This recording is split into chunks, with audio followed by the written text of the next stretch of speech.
Praise Yah, brothers and sisters. Praise Yah. On this audio, I want to share something that's going to be very important to our survival in these last days. Even now, well, we are in the last days, aren't we? No matter what, we may not be in the last days of the last days, or we might be in the last days of the last days, but these are very crucial times. Paul talked about how in a natural race, only one person can win and get that trophy. But in this race that we're in, we can all win. We can all win. We can all make it to the finish line, endure to the end, and get that prize or that gift or that reward, that crown of life, and whatever else that Yah has prepared for us, because we cannot even imagine what it is that He's prepared for us. So based on Mark 11, but before I say that, I need to tell you the title is Spells, Oaths, Curses, and Vain Words. Do we speak spells, oaths, curses, and vain words? Yes, we do often do that. How often do we speak life? So based on Mark 11, verse 12, the next day when he came out from Bethany, he was hungry, meaning Yahushua. And seeing at a distance a fig tree with leaves, he went to find out if there was anything on it. When he came to it, he found nothing but leaves, because it was not the season for figs. He said to it, "May no one ever eat fruit from you again." And his disciples heard it. Early in the morning, as they were passing by, this is the next day, they saw the fig tree withered from the roots up. Then Peter, Kepha, remembered and said to him, "Rabbi, look, the fig tree that you cursed is withered." Yahushua replied to them and said, "Have faith in Yahuah." Have faith in Yahuah. I assure you that if anyone says to this mountain, "Be lifted up and thrown into the sea," and does not doubt in his heart, but believes that whatever he says will happen, it will be done for him. Based on Tehillim 34, verse 12, what man is he that desires a long life, that he may see good? Keep our tongue from evil, and our lips from speaking guile and deceit. Depart from evil and do good. Seek peace and pursue it. That's how we get long life. James 3. Not many of you should become teachers, my fellow believers, because you know that we who teach will be judged more strictly. And let me tell you something. Sometimes this is why. Sometimes you don't hear from me for a while, because I be going through like, and then I get that unction from the Ruah and say, yep, let me do it. But we who teach are going to be judged more strictly. We all stumble in many ways. Anyone who is never at fault in what they say is perfect. They're mature. They're perfect. Able to keep their whole body in check. When we put bits into mouths of horses to make them obey us, we can turn the whole animal. Or take ships as an example. Although they are so large and are driven by strong winds, they are steered by a very small rudder wherever the pilot wants to go. Likewise, the tongue is a small part of the body, but it makes great boasts. Consider what a great forest is set on fire by a small spark. Wow. The tongue also is a fire, a world of evil among the parts of the body. It corrupts the whole body, sets the whole course of one's life on fire, and is itself set on fire by hell. All kinds of animals, birds, reptiles, and sea creatures are being tamed and have been tamed by mankind, but no human being can tame the tongue. It is a restless evil full of deadly poison. With the tongue we praise our Yahuah and Father, and with it we curse human beings who have been made in Yah's likeness. Out of the same mouth come praise and cursing. My brothers and sisters, this should not be. Can both fresh water and salt water flow from the same spring? My brothers and sisters, can a fig tree bear olives, or a grapevine bear figs? Neither can a salt spring produce fresh water. Based on Tehillim 103, Bariki Yahuah, you messengers that excel in strength, that do his commandments, giving attention to the voice of his word. Bariki Yahuah, all his hosts, you ministers of his that do his pleasure. Bariki Yahuah, all his works in all places of his dominion. Bariki Yahuah, O my being. So this verse in Psalms 103, Tehillim 103 is saying how the messengers of Yahuah that excel in strength give attention to the voice of his word. So when his word has been given voice, they hearken for that. They listen for that so they can go out and perform it. So how does his word have voice? When we speak it. So we have to learn to speak his word in our different situations all day long. Speak his word because his word is life. Now the copycat has his messengers doing the same thing. Our words are like the pop fly a baseball player hits, and all those in the outfield hope that ball is coming to them. So when we speak our words, if we can imagine the messengers that are out there for the truth team and for the team of deception, and they're all wanting our words to come towards them so they can run with it and do what they're going to do with our words. So imagine it like that. When we speak our words, they go into the atmosphere, and what are they producing? Our words are creative, and with them we form our world. Even as Hebrews 11:3 reminds us that through faith, we understand that the worlds were framed by the word of Yahuah, so that things that were not seen were not made of things which do appear. It's written that there was nothing, it was dark and it was without void, it was void and without form. And yet he spoke, and these things came into existence. And we're made in his image, and he's given us, through Adam, the first Adam, dominion over everything that he created. People create covenants, oaths, and vows, decreeing curses or protection in favor with the words we speak.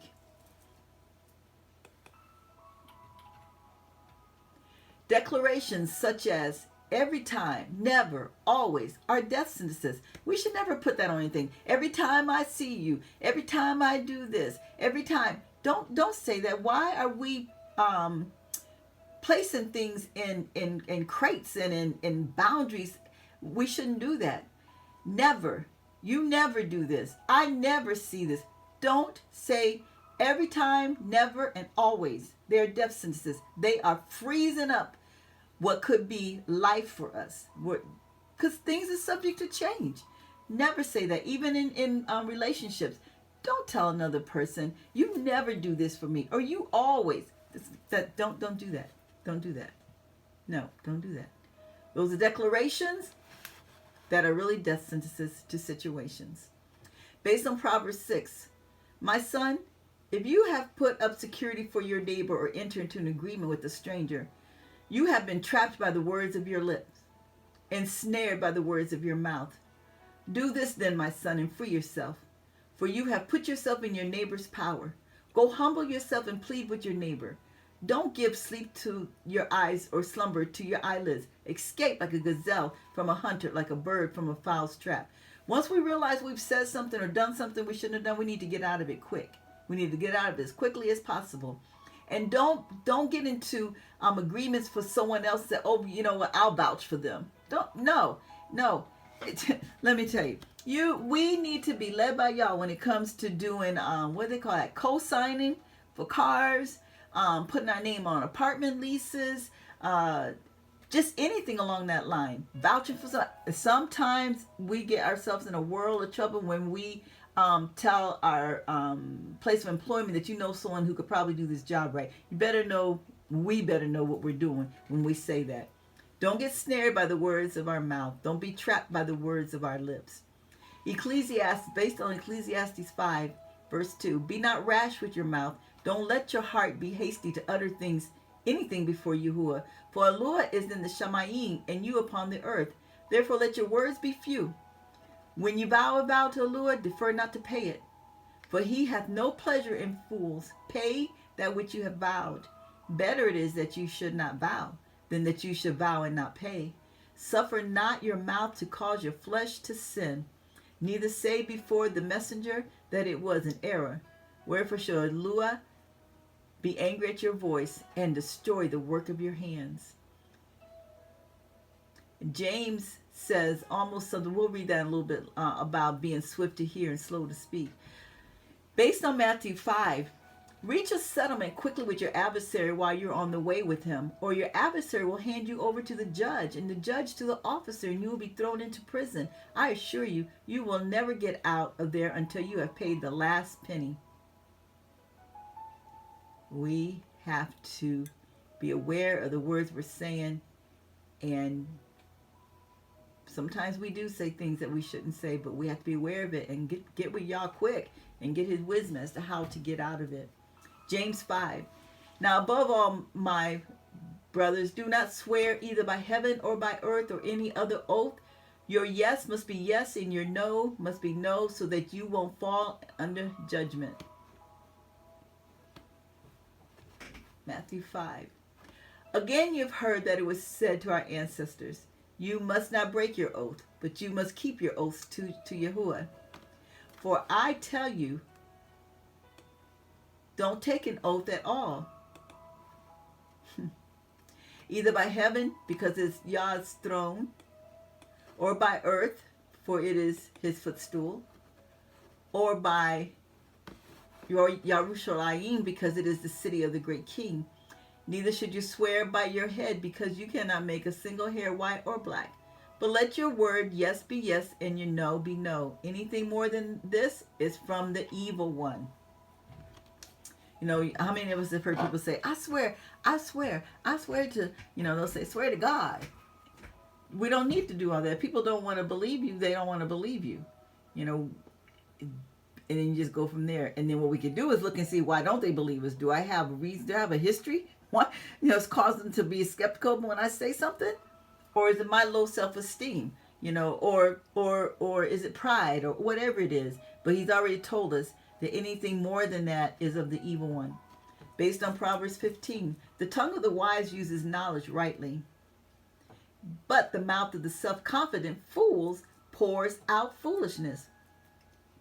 A wholesome tongue is a tree of life, having healing power, but perverseness, willing contrariness, which is double-mindedness and just always got something going on, in it breaks down the spirit. Based on Proverbs 13, from the words of his mouth a man will enjoy good things, but treacherous people have an appetite for violence. The one who guards his mouth protects his life. The one who opens his lips invites his own ruin. The tongue of the wise uses knowledge rightly, but the mouth of the self-confident fool pours out foolishness. A wholesome tongue is a tree of life, having healing power, but perverseness, willing contrariness, or double-mindedness, in it breaks down the spirit, the ruah. So we can heal we have power to heal even with our words. Matthew 12, verse 36. I tell you that on the day of judgment, people will have to account for every careless word they speak. Oh, Yah, help me. For by your words you will be acquitted, and by your words you will be condemned. Help me, Father. I come from a family that are talkers. Oh my, so I struggle with this a lot. This is one of the things that Yah, almost daily I'm asking him to help me. And when I have victory, I was like, Father, thank you, Father. I had victory on that one. I didn't speak when I wasn't supposed to. Tehillim 141, verse 3. Yahuah, set up a guard for my mouth. Keep watch at the door of my lips. James 1:19. Everyone must be quick to hear, slow to speak, and slow to anger. For man's anger does not accomplish Yahuwah's righteousness. Brothers and sisters, we have to remember that our words speak life or they speak death. What are we speaking to our situations? What are we speaking? What are we speaking about ourselves? What are we speaking about our family members, our job, our vehicles? Can you imagine if every time, you ever hear anyone say, this card never works? Every time I put the key in, it just gives me a hard time. Stop speaking that. Stop speaking it. Words have power.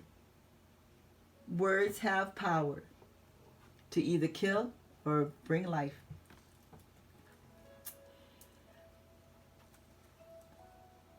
Proverbs 18, verse 20. A man's moral or his self shall be filled with the fruit of his mouth and with the consequence of his words. He must be satisfied whether good or evil. Death and life are in the power of the tongue, and they who indulge in it shall eat the fruit of it. So whatever we're speaking, we're going to get the fruit of it. Deuteronomy 30, verse 15. See, I have set before you this day life and good, and death and evil. I call the Shamaim and Arets to witness this day against you, that I have set before you life and death, the Barakoth and the curses.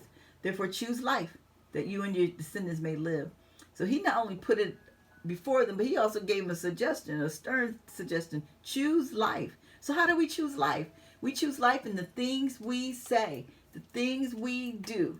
Are we keeping the commandments? Are we, standing on his guard, as the scriptures say, guarding his Torah? Are we doing the things that please him? Are we speaking life? Because remember the ball field, you got messengers out there and they're waiting for those words to come out to them like pop flies, and they're hoping that word is coming to them so they can accomplish what was spoken, right? I remember doing a project with one of my classes, and they were all different ages because it was a behavior school, and just trying to get them to see that, teaching them how to speak to each other more kindly. Oh my. So the project was, you have a slice, half an apple in a jar, covered jar, and the other half in another covered jar, and put a little sticker on it saying good and evil.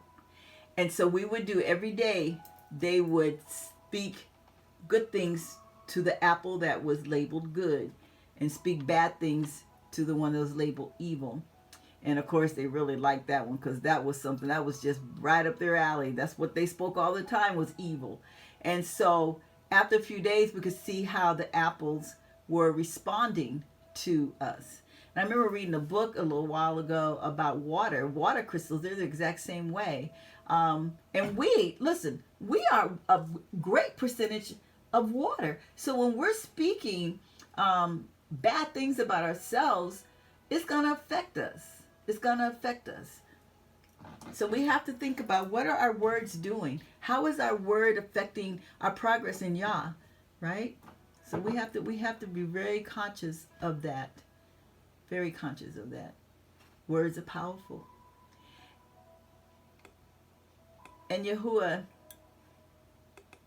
said, if you had faith as a grain of mustard seed, you might say unto the sycamore tree, you be plucked up by the root and be planted in the sea, and it should obey you. This is Luke 17:6. For verily, verily, I say unto you, that whoever shall say unto this mountain, you be removed and be cast in the sea, and shall not doubt in his heart, but shall believe those things which he says shall come to pass, he shall have whatsoever he says. So, Yahushua told the people that several times. You have what you say. You have what you say. And if we believe enough of what we're saying, that we can even have a tree be plucked up at the root and planted in the sea. We could tell a mountain to be removed and be cast into the sea. But we can't have doubting in our heart. We have to believe. We have to trust. Now, faith is not the right now proof of things, right? It's not the right now proof of what we're hoping for. It is not revealed to our senses. Now, the definition of faith is what? Now, faith is the substance, the very thing of things hoped for. It's the evidence, the very thing of things not seen. Now, faith is the substance of things hoped for, the evidence of things not seen. One scripture says that if we have what we hope for, what are we hoping for, right? The minute our faith is released in the atmosphere, once it is released in the atmosphere that we are having faith, trusting Yah, standing on his word, believing he's going to turn this around, the minute it is in the atmosphere that we are having faith and belief in Yahuah to handle a situation for us, the enemy's camp begins working overtime to make sure we do not accomplish that we set out to believe. We're believing for something, they're going to try to trip us up on every side.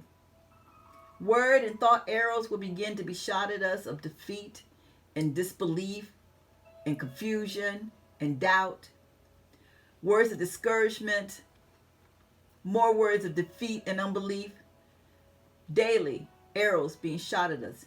These words are meant to bring about the spirit of fear and worry. And if we succumb to that, we will begin repeating the very thoughts and words that were delivered to us in those arrows. Then that faith that we had in Yahuah will be changed to faith in the enemy's lies of how it cannot be done and why we don't deserve it. And we have to say something back, because we have what we say. Remember, words are powerful. They have power to bring about what we've hoped for. And one thing we have to remember too about believing and waiting on him is we cannot put a time frame on when, nor can we tell him how to do it. We can tell him when, we can't tell him how. It's like when we order a package, we don't then call Bed Bath & Beyond or whoever it is and bug them as to when it's coming. We know we ordered it. We know it's coming. Now, we are a little spoiled now because it hardly takes any time now for things to be delivered to us in the mail, right? But we don't do that. We don't keep calling them and say, hey, this is so-and-so, and on May 3rd, I ordered this, and I just want to know if it's on its way. Did y'all get my order? You did get my order? Okay, so when's it coming? Oh, it is coming? Okay, thank you. Now, that was May 3rd. This was May 4th. We called them, right? We just ordered it yesterday. Now, May 6th. Hey, I'm calling back. My name is so-and-so, and I just want to know, are y'all really sending that? Are you really going to send it? Did y'all understand what it was I was wanting? Okay. We don't do that to them. We are not to do it to Yahuah. We're not to do that to Yahuah. Once we confess what we're believing, confess that we have faith, then we just have to know that it's so. In Matthew chapter 6, verse 25, 28, 31, and 34, advise, take no thought. Verse 31 says, take no thought, saying.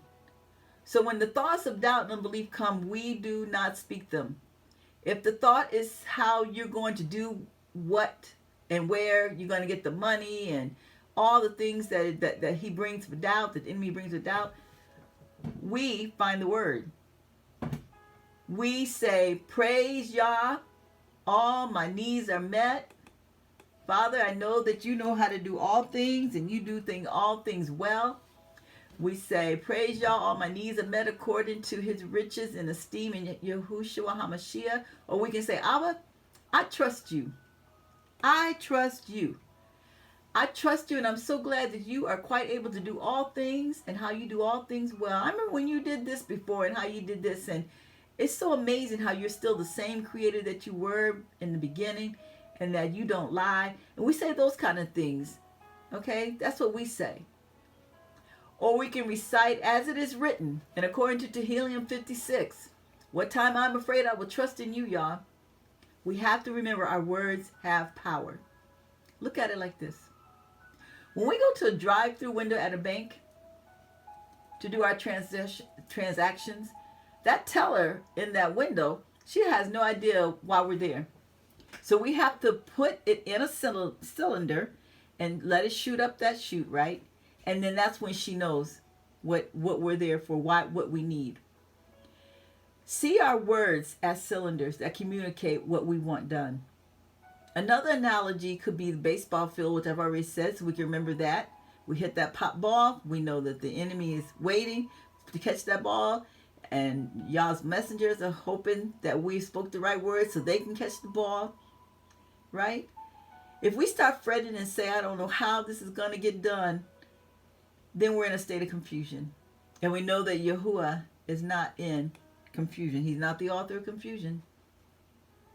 And then our messengers that are waiting to work for us will be at a standstill. They'll be standing there like, okay, so I thought we was going to, okay, let's wait till they give us another command. Let's wait for them to speak some more words of truth. We oftentimes prolong Yahuah working for us by the words we speak. Have you ever not known that there was a fly in the house until you heard it buzzing? Then when you look for him and you see him, you have a determination that this is going to end right now. Well, that should be our indication when we start hearing little evil words, contrary, opposite words of truth buzzing around, trying to penetrate our thought process. That's a good time for us to get into the Word and seek Father. If we don't know any scriptures that will help us through it, He will lead us to them. It's a good idea to have an accountability partner too. Someone who knows Yah and His Word, someone who can touch and agree with you on earth so they will be done for you in the Shamayim and be delivered here on earth. Praise Yah. That's written. That's what He said. If any two. They will also make you accountable on how we are showing signs of double-mindedness and weirdness. And we can't get upset with that person when they do. Hopefully they're doing it in love. You know, when they say, you know what, where's your faith? You were standing on it. You've been standing so long, and now you're going to let this. So we want an accountability partner, you know, to help us through this. If it's a healing, it might take a little while, but we keep speaking the word. With your stripes, Yah, I am healed. Right? If it's finances, keep speaking words of life, not death. I don't lack anything. Yahuah is my rohi. I shall not want nor lack for anything. My cup runneth over. You know, those kinds of things. That's what we have to do. Some of us need deliverance from ANTS, which stands for automatic negative thought syndrome. We just automatically start thinking the negative. Remember I told you on one of the audios, maybe two of the audios, how when I was real young, my husband told me that I was a pessimist. And praise be to Yah that He has worked in me so that He's worked in me. And I'm grateful for that. But my husband told truth about that. I didn't know I was a pessimist, but I was. So we don't want to be ones who are automatically negatively thinking things when something happens. So we need deliverance from ANTS. Automatic negative thought syndrome. Another thing we have to remember is that we have to know who it is we're talking to about these situations. Limit the amount of people that we even speak to about the situation. These words from them may cause negativity to be in the atmosphere. And our messengers have to deal with those messages that are going up in the atmosphere that we don't even know anything about. If they're speaking against what we want to do, or if they have opinions that are opposite of what we believe in, or they can't believe, then there's confusion in the atmosphere. There's confusion in regards to this situation. Remember, Daniel's answer was answered. His request was answered immediately, but it took 3 weeks for it to be delivered due to a warfare delay. There was warfare going on in the atmosphere, so they hoping that he would give up while he was waiting for that answer, but he didn't. So now I want to share with you some words that are in the English language. They say our language is full of curses, and I'm finding out the more I'm studying it. Some of our words are detrimental to where we're at in life. You know, they bring nothing but curses and death. So it's a very interesting study that I've been studying for several months now, but I'll put it down and I'll pick it back up again. But what I have done is, even when I'm not doing a study on it, going back to it, I've been very watchful now. And then next I'll hear something, I'll listen, I'll hear something, I'll like, wait, there's another one. There's another one. There's another one. So if you would be interested in speaking more life and not causing spells and oaths and curses to be on you, you might want to look into our language. One thing I just realized the other day was the computer pointer, I think it's called a cursor, right? I don't call it the cursor no more. I call it a pointer. Think about in school, cursive writing, spelling. So when we put letters together to communicate a word, it's called spelling. How about the word which? Which one do you want? It sounds just like witch. So that could be putting a spell on. How about pray? I very seldom say the word pray now. I try to say request, cry, hear my voice, things along that line. Because pray, P-R-A-Y, sounds like P-R-E-Y. I don't want to be nobody's prey. And we know the main prey person we may be a prey to would be the evil one. Bless. It's the same as be less. Soul, when we call the being, some people call it the soul. Well, how about the sole of the bottom of your shoe? Sun. I really think that this is, we say sun, well, we have sun worshipers, and they're talking about S-U-N, we're talking about S-O-N. Broadcast. Casting is used in spelling, right? And we have broadcast. Look what they're doing with the media. Broadcasting. Lesson. We learn a lesson, but what if something is lesson? You lessen the meaning. So lesson. When I was in school, learning how to curse, it was in the late 60s. And it was called penmanship. But then they started calling it cursive writing. I'm back to calling it penmanship, unless I learn something new. And then listen to this, vowels. A-E, I-O-U, sometimes Y. I-O-U, and sometimes Y. After trying to make sense of the word forsake, I searched a few languages and could not find a word for forsake. They each had the word abandon. So now I say that in place of forsake. So when I'm reading the Psalms, or when I'm even talking to y'all about my situations, the meaning is much more powerful when I say abandon. Y'all, you will not abandon me. This study actually started when I was like, forgive. Forgive makes no sense to me. So now I say blot out, pardon, excuse, and I have some other words that have come, but I don't say forgive, because I don't understand. For is a preposition. Give is when you present someone a gift. I don't understand what forgive means. So I'm not using that word. So forsake, I use abandon. Forgive, I use blot out, pardon, excuse. There was something else, but y'all will help you if you feel led to start working on the words you use. Forget is another one that doesn't make sense to me. And I try not to, but this has been for years now. I try not to use the word forget. I try to say remember. So either, like, even when I'm reading in Psalms, and I'll say forget, I'll say I remember, or I do not remember. I don't say forget, because to me, saying the word forget sounds like the thief came and took it. I don't know why, but that's the way I started seeing that. Probably like in 2017, 16, I started seeing it as that. Whereas I don't remember. To me, I still feel like I have ownership of that. I just need to find it.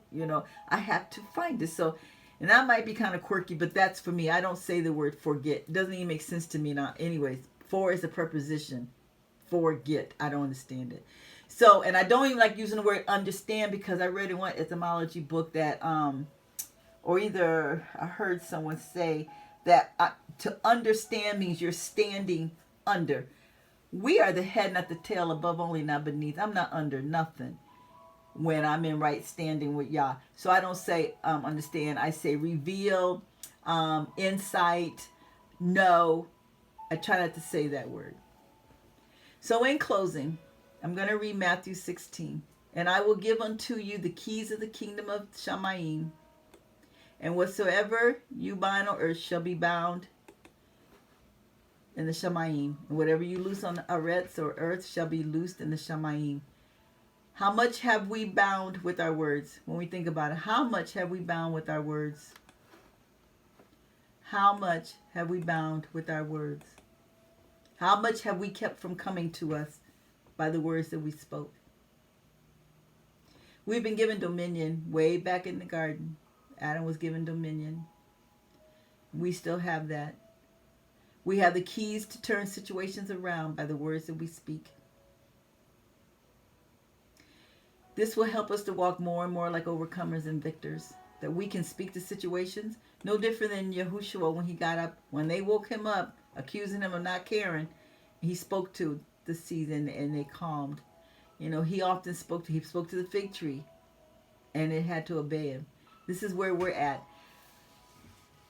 Mark 16 says these signs shall follow them that believe. And we're supposed to be able to lay hands on the sick and they recover, raise the dead, eat or drink any deadly thing and it not harm us. So if we were to do that, we would turn the word on it.